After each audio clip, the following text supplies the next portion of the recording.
आज हम उपमंडल तीसा के अंतर्गत आने वाली ग्राम पंचायत कोहाल के पंचायत कार्यालय कोहाल में पहुंचे हैं।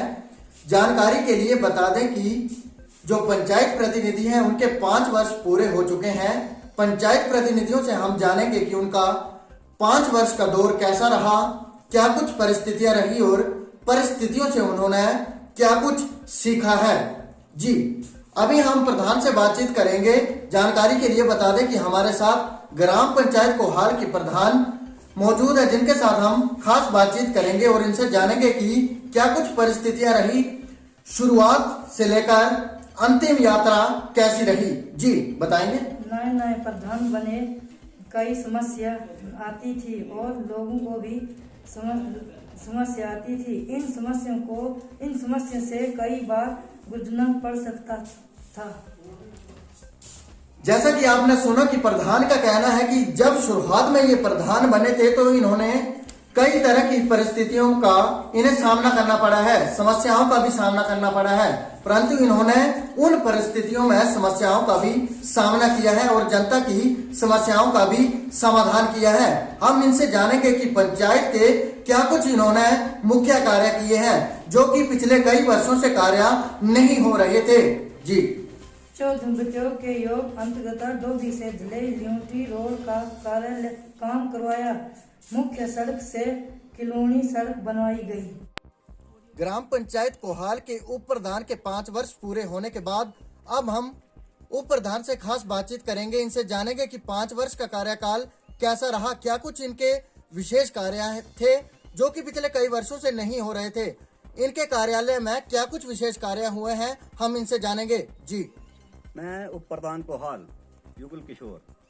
तो सबसे पहले तो मैं अपने जो लोग हैं पंचायत के लोग, उनका धन्यवाद करूंगा कि उन्होंने मुझे 5 वर्ष दिए, जिसमें कि हमें नए नए प्रधान बनाए गए, नया बन के आया तो हमसे जितना हुआ उतना किया। अगर कोई कमी रह गई हो तो उसके लिए हम माफ़ी चाहते हैं। तो इसमें सबसे पहले तो मैं ये बताना चाहूँगा कि इसमें हमारे जो ऊपर स्कूल है, हमारे हाई स्कूल था पहले, अब सीनियर सेकेंडरी बना है, तो उसमें जो 2 कमरे थे कई सालों से, कई वर्षों से पेंडिंग पड़े हुए थे, तो उसका भी एसडीपी के तहत हमने उन 2 कमरों का निर्माण करवाया। उसके बाद उसी सीनियर सेकेंडरी स्कूल की अभी बीएसपी के तहत हम सीनियर सेकेंडरी स्कूल की ऊपरली छत के 2 कमरों का भी काम लगाया हुआ है, जो कि शीघ्र पूरा किया जाएगा। इसके बाद हमने जो अपने पंचायत कार्यालय की दूसरी मंजिल, 1 मंजिल तो पड़ी हुई थी, उसके बाद दूसरी मंजिल के 2 कमरों का भी 2 कमरों और उसके साथ एक हमारा किचन है, उसका निर्माण करवाया है। और इसके बाद 14वें वित्त योग के अंतर्गत भी काफ़ी कार्य हुए हैं, जैसे निकासी नाली, पक्का पात और ड्रेनें वगैरह बनी है। तो मनरेगा के तहत भी हमसे जितना संभव हुआ उतने कार्य करवाए हैं, जैसे भूमि सुधार हैं। भूमि सुधार के बाद अपना जो प्रोडक्शन वर्क आता है उसमें भी किया है, पनिहारा निर्माण है, सिंचाई टैंक हैं, उसका भी काफ़ी कुछ करवाया है। इसके अंतर्गत लोगों को गाय घर, बकरा घर और किचन शेड ये भी करवा चुके हैं। और हम इसके बाद जितना हमसे संभव हुआ उतना किया। जो कुछ अब पेंडिंग बचा हुआ है उसके लिए लगे हुए हैं। अगर इसके बाद मैं लोगों से यही विनती करूंगा कि अगर इन कार्यों में कोई कमी रह गई हो तो कृपया हमें क्षमा करें। धन्यवाद। जी, ये थे हमारे साथ उप प्रधान, जिन्होंने कहा कि इनके कार्यकाल में कुछ एक विशेष कार्य हुए हैं, परंतु जानकारी के लिए बता दें कि आज भी ग्राम पंचायत कोहाल में कुछ एक कार्य नहीं हुए हैं, जिसे लेकर जनता आज भी परेशान है और जनता के मन में आज भी ये सवाल है कि आखिर ये काम क्यों नहीं हुए हैं। हम बात कर रहे हैं ग्राम पंचायत कोहाल के कैंथली गांव की, जहां पर आज तक वर्षा शालिका लोगों को नसीब नहीं हुई है। लढान बस स्टैंड की बात की जाए तो लढान बस स्टैंड पर भी आज तक वर्षा शालिका लोगों को नसीब नहीं हुई है। हालांकि लोगों का कहना है कि वर्षा शालिका लोगों के लिए बहुत जरूरी है। लधान बस स्टैंड पर लोगों ने पंचायत प्रतिनिधियों से ये मांग की है कि सार्वजनिक शौचालय होना भी जरूरी है और वर्षा शालिका होना भी जरूरी है। इन कार्यों को लेकर ग्राम पंचायत कोहाल के उप प्रधान का क्या कहना है जी? तो सर कैंथली में जो वर्षा शालिका है उसका काम हमने डाला हुआ है। जो अब हमारी आचार संहिता वगैरह है उसके लगने वाली है, उसके अगेंस्ट तो अब हम जा नहीं सकते हैं और उसका काम हमने डाला हुआ है।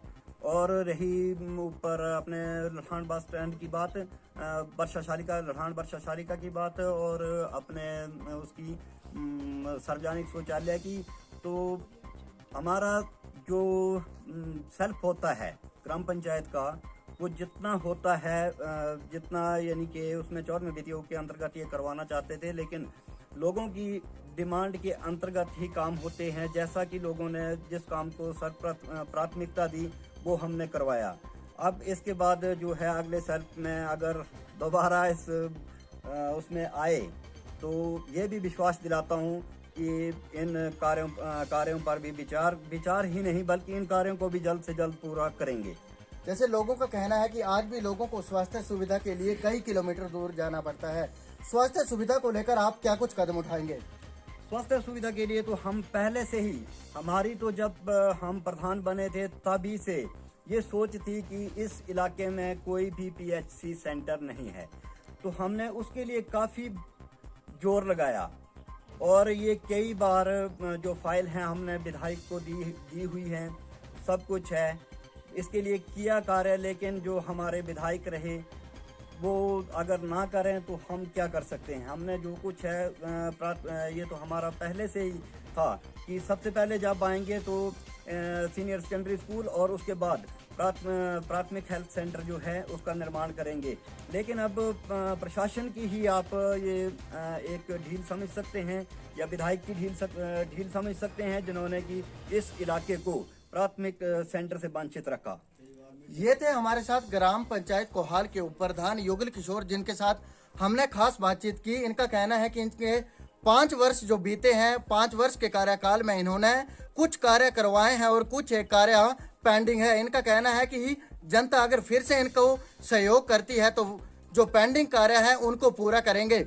जानकारी के लिए बता दें कि पंचायत सचिव द्वारा यहाँ के जो वार्ड सदस्य हैं, ग्राम पंचायत के जो वार्ड सदस्य हैं, उन्हें एक दिन पहले सूचित किया गया था कि मीडिया के साथ बातचीत होगी, परंतु हैरानी की बात तो यह है कि ग्राम पंचायत कोहाल के वार्ड सदस्य मीडिया से बातचीत करने नहीं आए। क्या वो अपनी नाकामियों को छिपा रहे हैं या उनके द्वारा जो विकास कार्य नहीं हुए हैं उन्हें छिपाने की कोशिश की जा रही है? चंबा से वेडनेसडे टाइम्स के लिए मोहम्मद आशिक की रिपोर्ट।